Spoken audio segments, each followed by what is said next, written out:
قربانی کے مسائل اور ان کا حل۔ سوال نمبر 1، اگر کسی کے پاس صرف 1 تولہ سونا ہو تو کیا اس پر قربانی واجب ہوگی؟ جواب: اگر کسی کے پاس صرف 1 تولہ سونا ہو اور اس کے علاوہ کوئی اور حاجت اصلیہ سے زائد مال نہ ہو تو قربانی واجب نہ ہوگی، اگرچہ 1 تولہ سونے کی قیمت فی زمانہ 52.5 تولہ چاندی کی مالیت سے زائد بنتی ہے۔ ہاں، اگر 1 تولہ سونا کے ساتھ اس کے پاس کوئی حاجت اصلیہ سے زائد مال ہو، جیسے کچھ روپے یا اضافی برتن یا کپڑے وغیرہ، تو اس پر قربانی واجب ہو جائے گی۔ لہذا جن کے پاس 1 تولہ سونا یا چند تولے سونا ہو تو وہ اس مسئلے کا ضرور خیال رکھیں کہ عموماً ان پر قربانی واجب ہو جاتی ہے، کیونکہ سونے کے علاوہ کچھ نہ کچھ اضافی سامان ضرور ہوتا ہے۔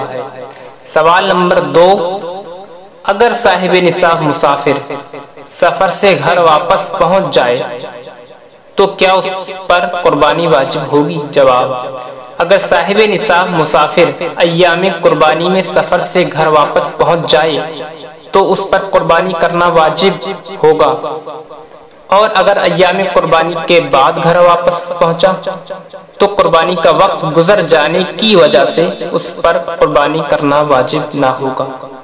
سوال نمبر 3، اگر کسی شخص پر قربانی واجب ہو اور وہ اپنی طرف سے قربانی کرنے کی بجائے اپنے ماں باپ کی طرف سے قربانی کر دے تو کیا ماں باپ کی طرف سے کی گئی قربانی درست ہوگی یا نہیں؟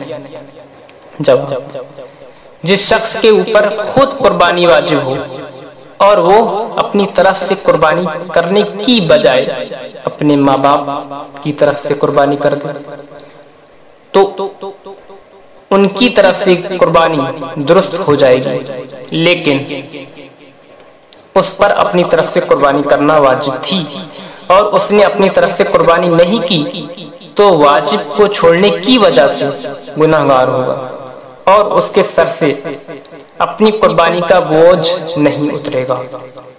سوال نمبر 4، اگر کوئی شخص مالک نصاب ہو مگر اس کے پاس نقد رقم نہ ہو تو کیا اس پر قربانی واجب ہوگی؟ جواب: اگر کوئی شخص مالک نصاب ہو مگر اس کے پاس نقد رقم نہ ہو، مثلا کسی کے پاس 7.5 تولہ سونا ہو لیکن نقد رقم نہ ہو تو اس پر قربانی واجب ہوگی، لہذا وہ یا تو سونا بیچ کر قربانی کرے یا کسی سے قرض لے کر قربانی کرے۔ سوال نمبر 5، اگر کسی کے پاس ایسی زمین ہو کہ جس پر وہ کاشتکاری کرتا ہو اور وہ زمین اس کی آمدنی کا ذریعہ ہو اور اس زمین کی قیمت نصاب کی حد تک پہنچ رہی ہو تو کیا اس پر قربانی واجب ہوگی؟ جواب: اگر کسی کے پاس صرف ایسی زمین ہو کہ جس پر وہ کاشتکاری کرتا ہو اور وہ زمین اس کی آمدنی کا ذریعہ ہو اور اس زمین کی قیمت نصاب کی حد تک پہنچ رہی ہو تو اس پر قربانی واجب نہ ہوگی۔ سوال نمبر 6، اگر کسی کے پاس کمپیوٹر اور لیپ ٹاپ وغیرہ ہوں تو کیا یہ حاجت اصلیہ میں شمار ہوں گے؟ جواب: اگر کسی کے پاس کمپیوٹر اور لیپ ٹاپ وغیرہ ہوں اور وہ ان کو فرض علوم سیکھنے کے لیے استعمال کرتا ہو یا روزمرہ کے استعمال میں لاتا ہو، خواہ روزمرہ کا استعمال گھریلو ہو یا کاروباری ہو، تو یہ حاجت اصلیہ میں شامل ہوں گے، اور اگر ان کا غیر ضروری استعمال کرتا ہو تو یہ حاجت اصلیہ میں شامل نہیں ہوں گے۔ اس صورت ان کو دیگر زائد سامان اور مال کے ساتھ جمع کر کے ان کی مالیت کو دیکھا جائے گا۔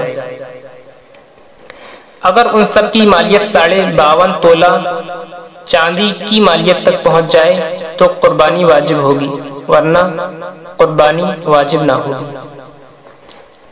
سوال نمبر 7، کیا شرعی فقیر پر قربانی واجب ہوتی ہے؟ جواب، شرعی فقیر پر صرف 2 صورتوں میں قربانی واجب ہوتی ہے۔ نمبر 1، جب شرعی فقیر نے قربانی کی منت مانی ہو۔ نمبر 2، جب شرعی فقیر نے قربانی کی نیت سے جانور خریدا، خاص اس جانور کی قربانی اس پر واجب ہوتی ہے۔ ان 2 صورتوں کے علاوہ شرعی فقیر پر قربانی واجب نہیں ہوتی۔ نوٹ: جو صاحب نصاب نہ ہو وہ شرعی فقیر کہلاتا ہے۔ سوال نمبر 8، اگر شرعی فقیر کے پاس پہلے سے جانور موجود ہو اور اس نے اس میں قربانی کی نیت کر لی تو کیا اب قربانی واجب ہو جائے گی؟ جواب، اگر شرعی فقیر کے پاس پہلے سے گھر میں جانور موجود ہو اور اس نے اس جانور میں قربانی کی نیت کر لی تو اس پر قربانی واجب نہیں ہوگی۔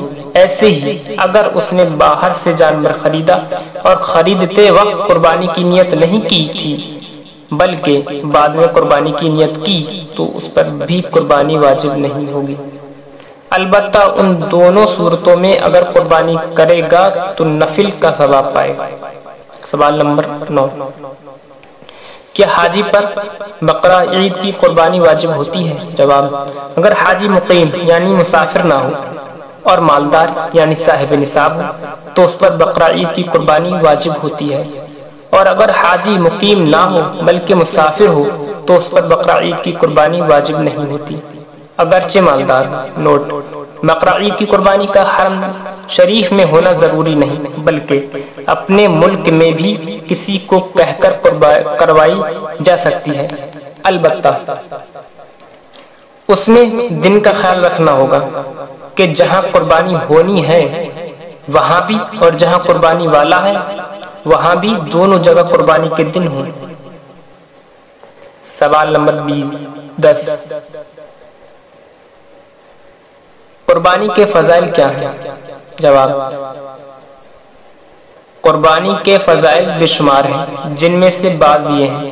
نمبر 1، جانور کے ہر بال کے بدلے میں 1 نیکی ملے گی۔ نمبر 2، قربانی نیکیوں کے پلڑے میں بروز قیامت رکھی جائے گی جس سے قربانی کرنے والے کی نیکیوں کا پلڑا بھاری ہو جائے گا۔ نمبر 3، قربانی پلسرات کی سواری بنے گی۔ نمبر 4، قربانی کے خون کا پہلا قطرہ زمین پر گرتے ہی سارے گناہ معاف ہو جائیں گے۔ نمبر 5، خوش دلی سے کی گئی قربانی جہنم کی آگ سے رکاوٹ بنے گی۔ واللہ عالم بالصواب۔ السلام علیکم۔